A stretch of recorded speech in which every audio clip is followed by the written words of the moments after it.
This video is meant as a complete beginner's tutorial for all the mods 10 to the sky. You don't have to have any experience at all with modded Minecraft to follow along. All the mods 10 is known for allowing you to play the game however you want by providing you with many different types of mods. The problem with this to the sky version is that you start with nothing, and to get going there are a few steps you pretty much have to follow. Let's go through how this early game progression works so that you can get up and running and get into the play however you want game you were promised. Immediately when starting up the game, this is what you see. This is just a staging area that lets you select how you want to start the game. Just press T or whatever you have open chat bound to and type what it says on the wall /skyblock GUI. The screen that opens up might look like this if you're playing a solo game. For people playing on a server, there might already be teams that have been created. This screen is where you would join one of those teams so that you can play together in the same world. For now, we just have to click Create New Team. The menu that you see now lets you tweak your start by letting you choose a starting island. To change the island, just click this button next to Template.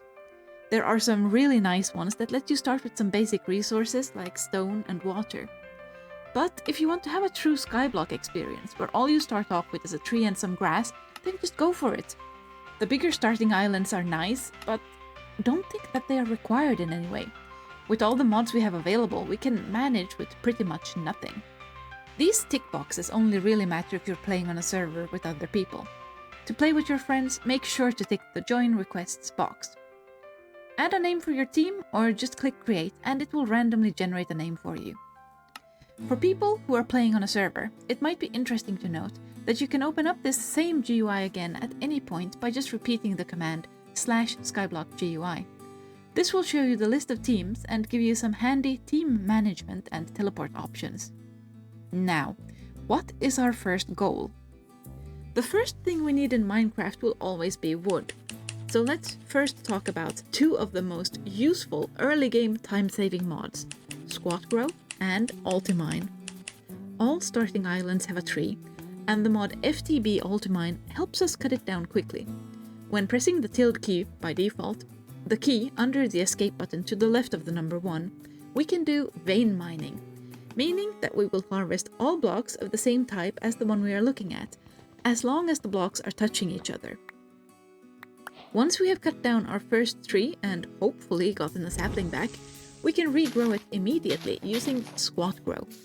Simply crouch multiple times next to any sapling or seed, and it will react as if it was being bone mealed. Get wood extra fast by growing multiple saplings next to each other or using vanilla tricks to encourage bigger trees to grow, and using Ultimine to cut it all down at once. If you are afraid of losing saplings to the void, you can also use Ultimine on the leaves. This has the benefit that all of the drops will fall from the one block you are looking at, reducing the risk of loss. But do note that using Ultimine actually uses up your hunger, so be careful if you still have a limited food supply. So what happens if you don't get a sapling back, or if it's lost to the void? Don't worry, if the worst happens, you can always get an emergency sapling by opening up the quest menu. To do this, open up your inventory and click the book icon in the top left. There will be a broken heart icon on the top right of this page. Click this, wait 1 minute, then claim some saplings so you can keep playing. The first and hopefully only time this happens, you can also get a free sapling immediately as a reward from a quest. When hovering your cursor on the left side of the screen on the quests page, it will open up the quest navigation. Make sure you are looking at Chapter 1 Getting Started, under the Skyblock quest section. And up here, there are 2 quests that simply require you to click the check mark on the pop-up. One will give you a sapling, and the other one gives a water source in the form of ice, a lava bucket, sugarcane, a seed, and a cactus. To claim your rewards, just click them, or use the Claim All button on the top right of this screen. It might also be of interest to check out the other quests that are available, since the rewards can be quite good. The free seed, for example, will give you enough bread to feed an army because of Squat Grow. As a side note, Squat Grow has some limitations. And there's another tool, the watering can, that also helps speed up plant growth, but it also serves another purpose. It can speed up grass, mycelium, and podzol spread. Just pull out the watering can, aim it at a grass block that is next to dirt, and watch it go. Now that we have all the wood that we need to get started, let's talk about cobblestone, which is usually the second thing you get in vanilla Minecraft. That watering can I just mentioned is provided by the mod Xdiorum. This mod also lets us crouch and right-click on grass or dirt to have the pebbles appear out of thin air. It also works if you just hold down the button.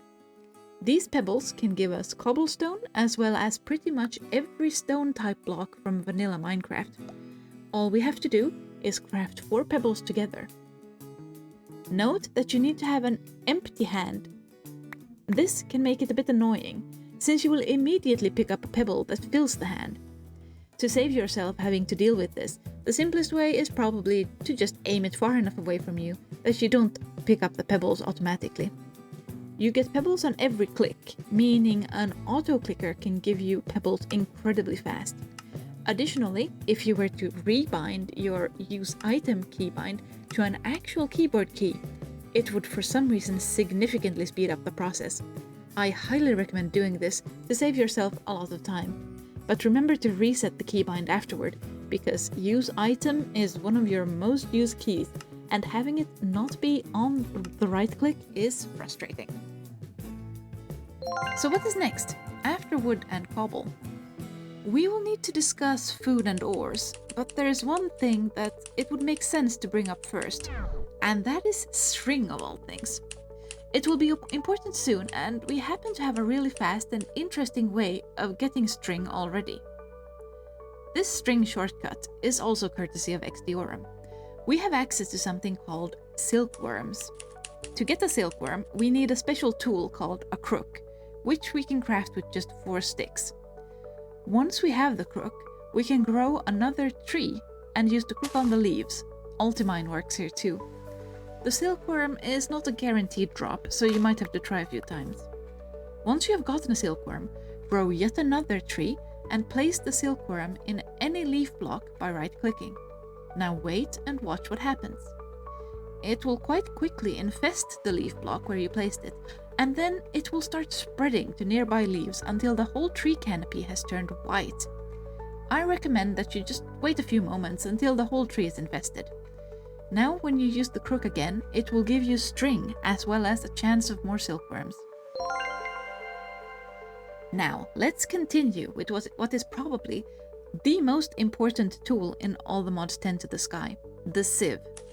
Getting one of these will not only give us access to food, but also an insane amount of other items like iron and diamonds. To see how this works, let's check it out with the help of another crucial mod, JEI, or Just Enough Items. This is what appears on the right of your screen when opening your inventory or any crafting bench. Do yourself a favor and take some time to get used to how JEI works. It will save you so much time. JEI allows us to search for any crafting recipe and look up the uses for items. Let's test it out by typing sieve in the search bar. Left-clicking one of these sieves opens up a window where we can see its crafting recipe. If we instead right-click, it will also show us what sieves are used for.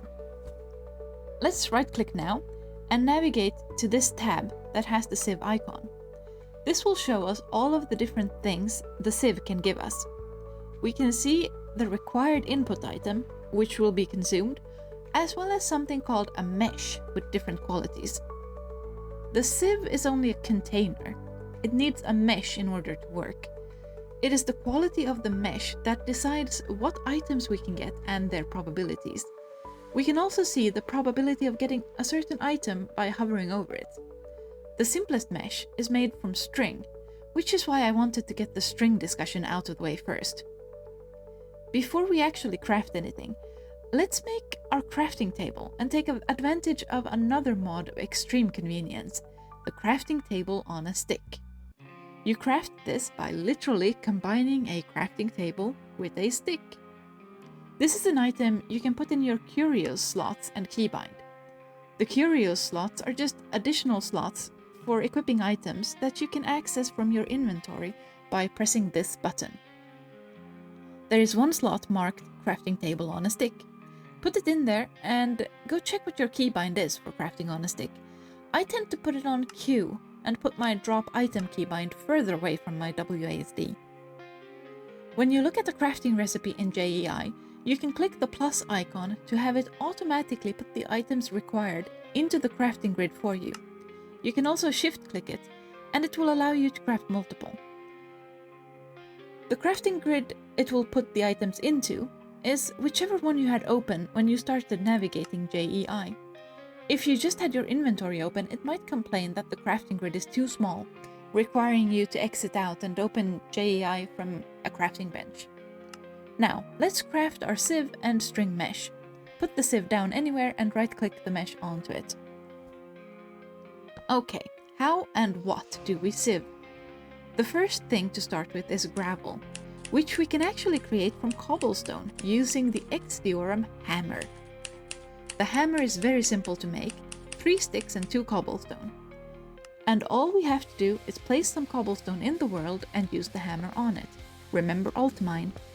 We can put this gravel in the sieve, which I recommend as we are starting out, or we can use the hammer on it again and turn it into sand. And again, either sieve that, or go one step further and create dust. These 3 resources all generate different items in the sieve, so you probably want to check out all of them. Before we starve, we might want to sieve some dirt for some simple food sources, so let's discuss how to get renewable dirt. All we need is an Xdiorum barrel, crafted like a vanilla barrel without the top slab. Place this down and fill it with things like saplings, food, or leaves, and boom, we have dirt. We can easily get leaves to fill it up with by using the handy flint shears provided by Pickle Tweaks. We have access to flint because we can make gravel. You can get it through vanilla means if you like, but flint is also one of the things gravel sieves into. Dirt creation with a barrel can also be semi-automated with hoppers or the pipes mod once we have iron. There will be a way to get dirt production automated without barrels later on. I will cover that in another video. With all of the sieving you are likely to do, let's talk about speeding up the process. The first thing to do is to place multiple sieves next to each other. They will all process materials as once, as long as they are touching each other and have the same quality mesh. This works up to a 5x5 area. Xdiorum also gives us compressed versions of a lot of items, most importantly for now, cobblestone, and the actual hammer itself. A compressed version of an item can be created by combining 9 of it in a crafting grid. And don't worry, this is like making an iron block out of ingots.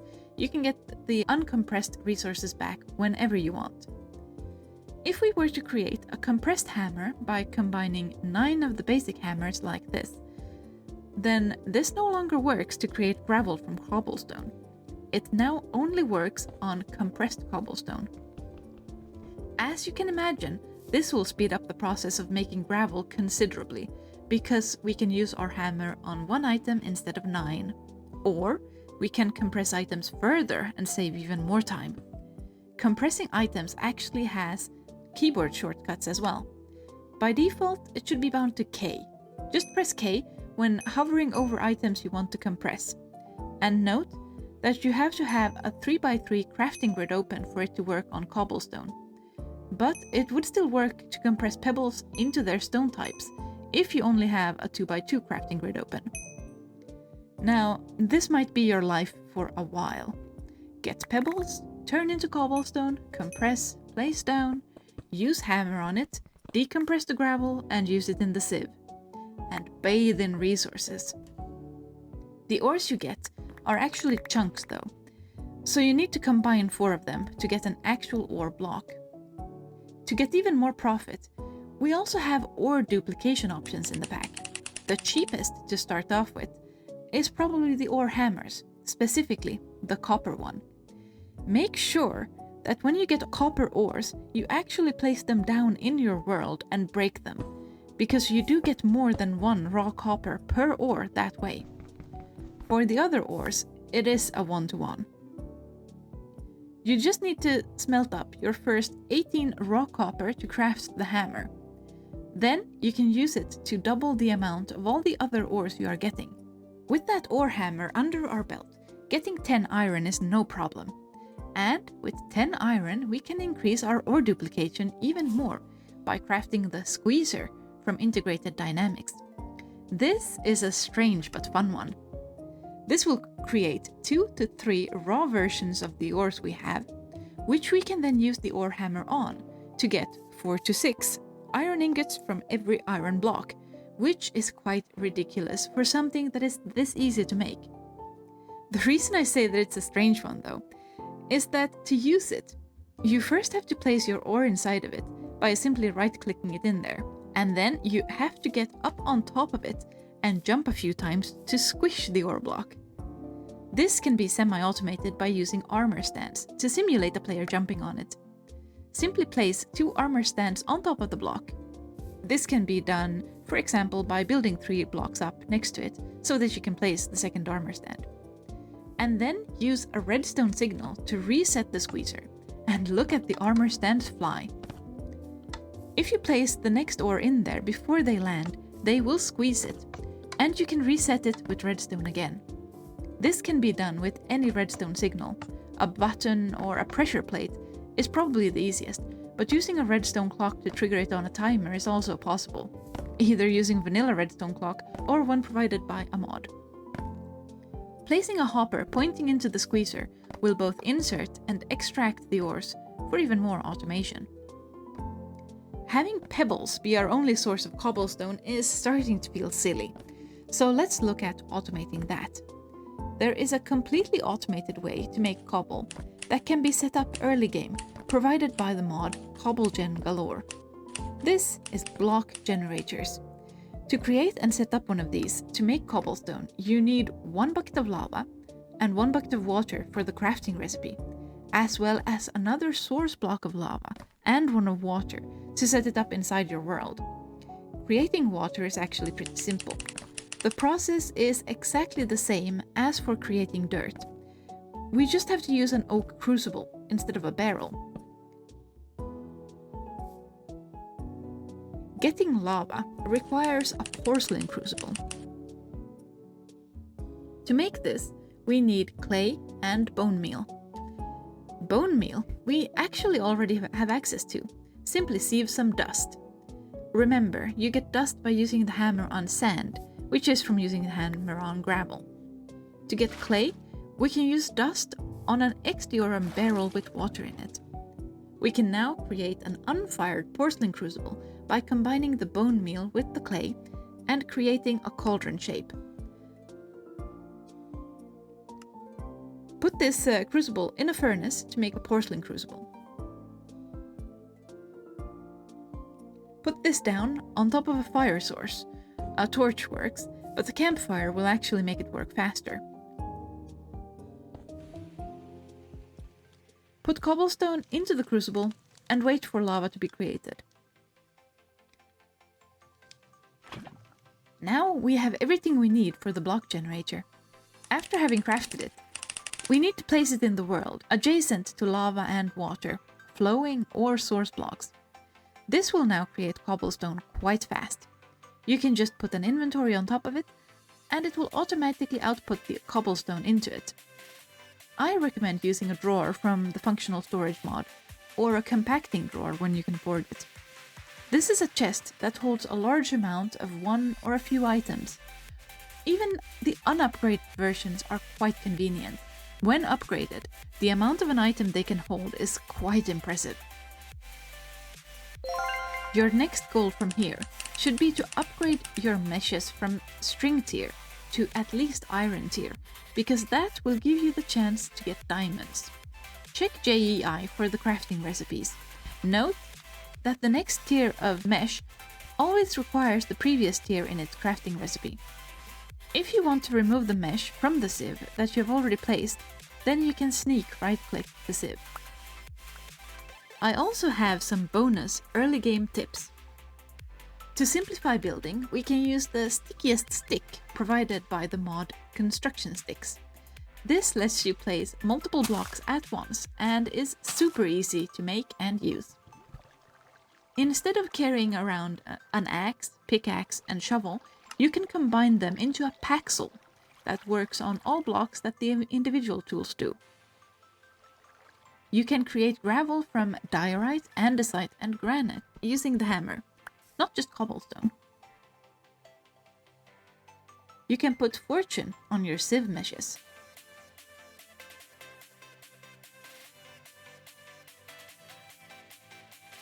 The sieve can give you too many items to keep track of, but here are the highlights out of the ones I haven't mentioned yet. Sieving moss gives you access to all vanilla tree types. Very early game, you can get moss by combining 4 of the grass seeds you get from sieving dirt. Sieving crushed blackstone gives you ancient debris. Crushed blackstone is what you get when using the hammer on regular blackstone. Consider looking deeper into one mod at a time to avoid getting overwhelmed. The quests can guide you. That was all that I wanted to cover in this getting started video. There is an insane amount of things left to talk about, but we have to draw the line somewhere. My goal with this video was to make this mod pack seem less confusing and scary to those unfamiliar with modded Minecraft. I will be making another video soon that will show you how to automate production of most of the vanilla Minecraft resources using pretty much only the items you have access to after this video. I hope to see you there.